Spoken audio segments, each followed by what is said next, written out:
原来莫拉克风采使得高雄老农海只得改道沙沙个，水利署提起河川区先前提屏东高速的新丰滩同高雄六龟区的新寮滩去清河坝，我7号区呢讲要保留河坝地段的河滩体，故所呢向各间新寮村的沿岸来约引水套，当天详情如果少哦，少讲南北太水可能会达到中度的严重危险，因能嘅生命财产安全。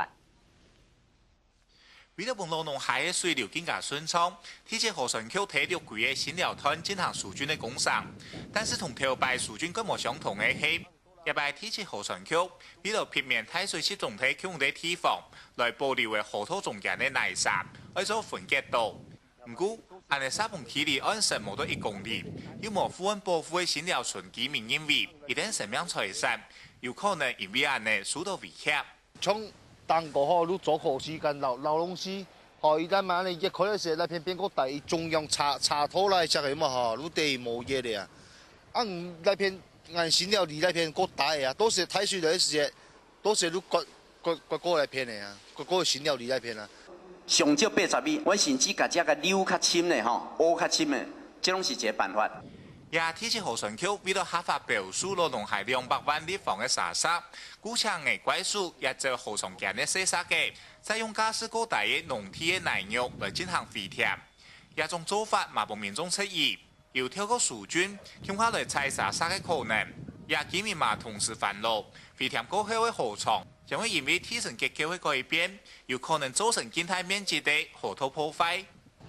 表面看来偏高的话，问题伊热海程度差不多热3米层嘛，伊讲那条泥有嘛肥填规差不多3米啊，3米的时间都是太水的时间，干那条泥大一招啊，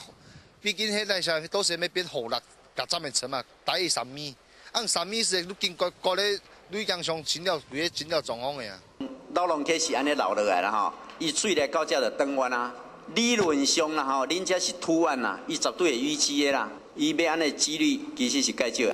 虽然提前河川区表示，肥填农地唔会加深河套的破坏，但是居民还是认为，喺冇拿出证据以前，也要如去官方去甲讲法。对对河川区也摆召开协调会的结果，新寮村的村民抢做得签署来接收。客家新闻真分子，高雄报道。